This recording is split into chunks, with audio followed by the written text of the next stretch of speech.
और लखीमपुर खीरी में किसान सिर्फ थार से ही नहीं कुचले गए। इस दौरान गृह राज्य मंत्री अजय मिश्र के बेटे आशीष मिश्र और उसके दोस्त अंकित दास के हथियारों से फायरिंग भी हुई है। सूत्रों के मुताबिक इनके हथियारों की फोरेंसिक जांच से इसकी तस्दीक हुई है। इससे आशीष मिश्रा का ये दावा कमजोर पड़ जाता है कि वो किसानों के कुचले जाने के वक्त मौजूद नहीं थे।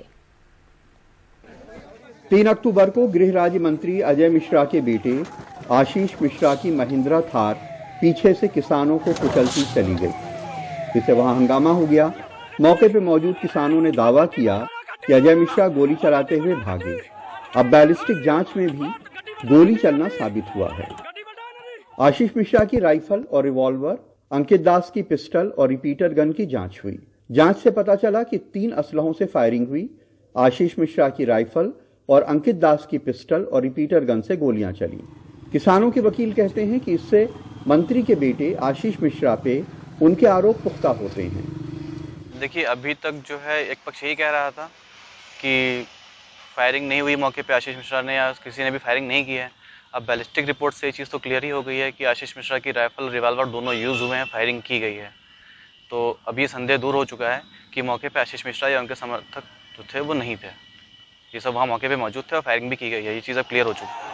3 अक्टूबर को किसानों के कुचले जाने के बाद मौके पर मौजूद तमाम किसान यही कह रहे थे कि आशीष मिश्रा ने गोली चलाई है। सांसद जी के लड़के इधर से तिकुनिया की साइड से गाड़ी भगाते गुंडों से भरी हुई गाड़ियां लेके आए और भगाते 120 की स्पीड से भगाते हुए लेके आए। फिर ऊपर हम लोगों के ऊपर रौंदते हुई चली गई। हमारे साथ तेजेंद्र विर्क जी भी थे, जो अध्यक्ष हैं हमारे उत्तराखंड के, वो भी थे। उनको भी कुचल दिया, उनके भी सिरों में चोटें आई। सांसद जी के लड़के फायरिंग करते हुए भाग गए। फायरिंग करते हुए सांसद जी के लड़के फायरिंग करते हुए भाग गए और गन्नों में छिपके निकल गए। बैलिस्टिक रिपोर्ट पे समाजवादी पार्टी के अध्यक्ष अखिलेश यादव ने तंज किया कि यह ट्रिपल इंजन की सरकार है। एक इंजन दिल्ली में, एक लखनऊ में और तीसरा गृह राज्य मंत्री की शक्ल में लखीमपुर में है। ऐसे में किसानों को न्याय कैसे मिलेगा? गृह राज्य मंत्री का भी इस्तीफा नहीं, और वो मंच पर जहां देश के गृह मंत्री हो, मुख्यमंत्री हो, पूरी सरकार हो, क्या उम्मीद करोगे न्याय मिलेगा उन किसानों को? विपक्ष अभी भी आरोप लगा रहा है कि एक हादसा नहीं, सुनियोजित साजिश है। कमाल भाई, ये आपको समझना पड़ेगा, ये कोई घटना नहीं थी, ये सुनियोजित षड्यंत्र था। क्योंकि 25 तारीख को मैंने वो वीडियो सुनी है। गृह राज्य मंत्री स्टेटमेंट दे रहे हैं कि हम जो हमें काले झंडे दिखाएगा उसको सबक सिखा देंगे, हम इनको ठीक कर देंगे। लखीमपुर खीरी हिंसा मामले में गृह राज्य मंत्री अजय मिश्रा के बेटे आशीष मिश्रा का अभी तक यही दावा है कि वो हिंसा वाली जगह पे खुद मौजूद नहीं थे। उनकी महिंद्रा थार एसयूवी जो है वो ड्राइवर चला रहा था। लेकिन अब सवाल ये उठता है कि अगर वो मौके पे मौजूद नहीं थे तो वो लाइसेंसी राइफल जो उनके नाम पे है वो मौके पे क्या कर रही थी और उससे गोली कौन चला रहा था? इससे उनका पक्ष थोड़ा कमजोर और किसानों का थोड़ा और मजबूत होता है। लखीमपुर खीरी में प्रतीक और लखनऊ में कैमरामैन विनीत कुमार वर्मा के साथ कमाल खान, एनडीटीवी इंडिया। और रबी की फसल की बुआई का सीजन शुरू हो गया है, लेकिन इस अहम वक्त पर खाद की कमी से किसान परेशान हैं। मध्य प्रदेश, पंजाब, हरियाणा और अब उत्तर प्रदेश में खाद के लिए किसानों की लंबी लंबी लाइनें दिख रही हैं। लेकिन दूसरी तरफ सरकार कह रही है कि खाद की ऐसी कोई कमी नहीं है।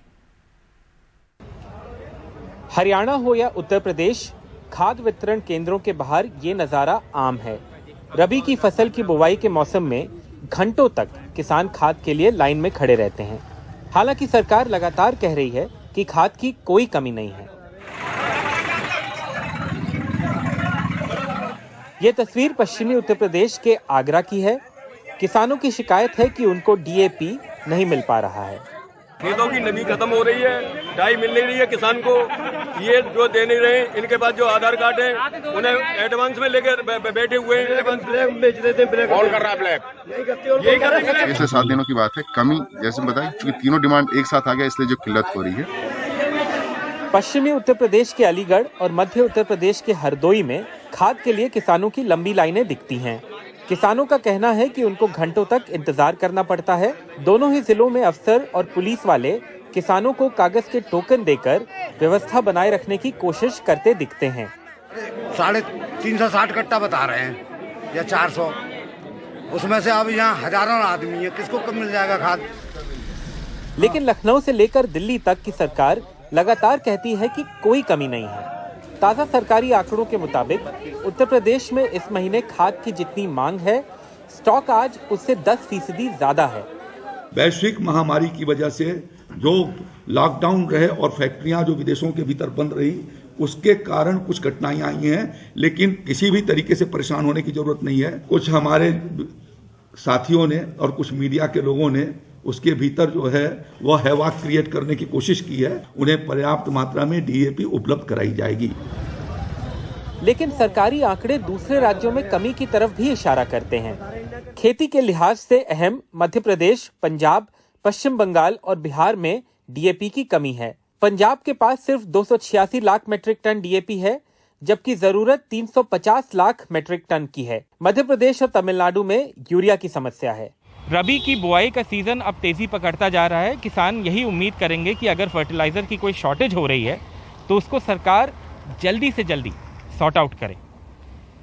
नसीम, आसिफ, अदनान और कैमरा पर्सन विनीत वर्मा के साथ आलोक पांडे, एनडीटीवी इंडिया। और अब अगली खबर पर नजर डालते हैं। दिल्ली में बात डेंगू की। कोरोना के बाद अब डेंगू के मामले यहां पे बढ़ रहे हैं और दिल्ली के सभी सरकारी और प्राइवेट अस्पताल डेंगू के मरीजों से भरे हुए हैं। इस बार बच्चों की तादाद ज्यादा है और डॉक्टरों का कहना है कि डेंगू से असर हो रहा है किडनी पे, लिवर पे और फेफड़ों पे भी। ये देखिए हमारे सहयोगी सौरभ शुक्ला की रिपोर्ट। यूपी के बिजनौर का रहने वाला 14 साल का इंद्रजीत दिल्ली के राम मनोहर लोहिया अस्पताल में भर्ती है। डेंगू से पीड़ित इंद्रजीत की प्लेटलेट्स 15,000 से कम हो गई हैं। डॉक्टर इंद्रजीत को लगातार प्लेटलेट्स चढ़ा रहे हैं। इंद्रजीत की मां भी डेंगू से पीड़ित हैं और बिजनौर में भर्ती हैं। पास में नूरपुर कस्बा हमारा, तो वहाँ पे हमने हॉस्पिटल में एडमिट किया बच्चे को। तो हॉस्पिटल ऐसा ही है, मतलब ठीक ठाक है, बट डॉक्टर्स मतलब चार्ज इतना करते हैं वहाँ पे ना, एक दिन में 10-10 हज़ार रुपये चार्ज किया उन्होंने, लेकिन ट्रीटमेंट उन्होंने वो दिया नहीं जो चाहिए बच्चे को। हालात इतने खराब हैं कि आरएमएल के डेंगू वार्ड में एक बेड पर 2-2 बच्चों का इलाज चल रहा है। 45 साल की कांति सफदरजंग अस्पताल के बाहर फुटपाथ पर पूरे परिवार के साथ बैठी हुई है। कांति का 17 साल का लड़का सफदरजंग के आईसीयू में गंभीर हालत में भर्ती है। कांति के बेटे की प्लेटलेट्स 8,000 के भी नीचे पहुंच गई हैं। मेरा बेटा एडमिट है। क्या हो गया उसे? डेंगू हो गया। क्या बोले डॉक्टर, कितनी प्लेटलेट्स हो गई? प्लेट जब जिस टाइम हम लाए थे डॉक्टर साहब, तो जब तो 18,000 थी, अब 8,000 बता रहे हैं। दिल्ली के प्राइवेट अस्पताल भी डेंगू के मरीजों से भरे पड़े हैं। ये गंगाराम अस्पताल के फ्लू क्लिनिक की तस्वीरें हैं, जहां पैर रखने की जगह नहीं है। गंगाराम के प्रमुख डॉक्टर राणा का कहना है कि उनके अस्पताल का आईसीयू बच्चों से भरा हुआ है। इस बार डेंगू से मरीजों के किडनी, लीवर जैसे अंग भी खराब हो रहे हैं। बच्चों में तो हमारा ऑलमोस्ट 80% ऑक्यूपाइड है इस वक्त डेंगू से, और सीरियस कंडीशन बच्चे हैं। पर इस बार हम देख रहे हैं कि लिवर के बारे में भी काफ़ी डैमेज आते हैं। बहुत से पेशेंट की किडनी काम नहीं करती, उनको डायलिसिस की जरूरत पड़ती है। बहुत से पेशेंट का ब्लड प्रेशर मेंटेन नहीं हो पाता है क्योंकि हार्ट प्रॉब्लम होती है। तो वो जो पेशेंट है वो बच्चों में ज़्यादा है, बड़ों में भी है। आधिकारिक तौर पर दिल्ली में सिर्फ 9 मौतें डेंगू से बताई जा रही हैं, जिसमें से 6 बच्चे हैं। दिल्ली के तमाम सरकारी और प्राइवेट अस्पताल भरे हुए हैं डेंगू के मरीजों से। खासकर बच्चे ज़्यादा शिकार हो रहे हैं। जानकारों की माने तो मौत का आंकड़ा और ज़्यादा हो सकता है, लेकिन कहीं ना कहीं सरकारी आंकड़ा बताया जा रहा है कि 10 के करीब है। तमाम लोग हैं जो अस्पतालों में भर्ती हैं और ज़िंदगी मौत से लड़ रहे हैं। प्लेटलेट्स अचानक से इस डेंगू के नए स्ट्रेन में 50,000 से 25,000 और 10,000 तक भी आ जा रही हैं। तो सबसे बड़ी वजह यही है कि अगर आप घर से निकल रहे हैं तो फुल कपड़े पहनिए, मच्छरों से बचे जितना हो सकता है, पानी जमा ना होने दें, और अगर आप विजिलेंट रहेंगे, आप जागरूक रहेंगे तो भी डेंगू से बच सकते हैं। सहयोगी एजो जोसेफ के साथ नई दिल्ली में सौरभ शुक्ला, एनडीटीवी इंडिया।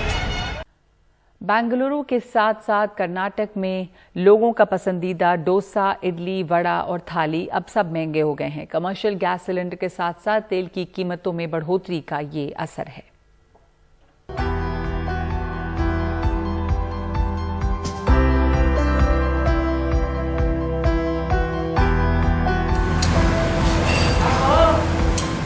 मजेदार, क्रिस्पी मसाला डोसा कर्नाटक और तमिलनाडु का सबसे ज्यादा पसंद किए जाने वाला व्यंजन अब 5 रुपए से 10 रुपए महंगा हो गया।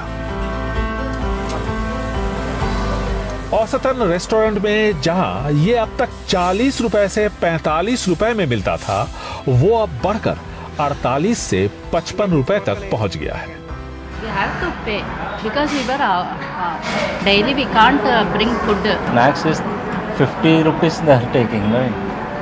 It's very huge, but no way, no. Every day I used to pay about 80 rupees, 100 rupees. Now it's going to 150, 200 rupees. It is about to go up again because of the prices are going up for raw material. कुछ इसी तरह इडली वड़ा भी कम से कम 5 से 10 रुपए महंगा हो गया है। 2 इडली वड़ा की प्लेट सांभर और चटनी के साथ अब 30 रुपए से बढ़कर 40 रुपए के आसपास पहुंच चुकी है। ठेलों पर भी कम से कम 5 रुपए का इजाफा हुआ है। और इसी तरह दूसरे व्यंजन भी जेब पर भारी पड़ रहे हैं। कर्नाटक रेस्टोरेंट्स और होटल संघ के फैसले के बाद पूरे राज्य में अब दाम बढ़ गए हैं। गैस 1000 रुपये 1100 रुपीज़ गैस अभी 2050 रुपये देना पड़ेगा। हम 5 सिलेंडर लेने के टाइम डेली 5000 रुपये एक्स्ट्रा हम पे करना पड़ेगा। किधर से लेना है? होटल इंडस्ट्री कैसा चलना है बोलो? अब ऑयल भी बढ़ गया, ऑयल रेट भी बढ़ गया, ऐसा पूरा एक 25-30% रेट बढ़ गया है, तो हम कैसा मैनेज करना है? दाम बढ़ोतरी से चाय कॉफी भी अछूती नहीं है। 2 से 3 रुपए दाम बढ़ाए गए। बेंगलुरु से कैमरामैन गोविंद मूर्ति के साथ निहाल किदवई, एनडीटीवी इंडिया।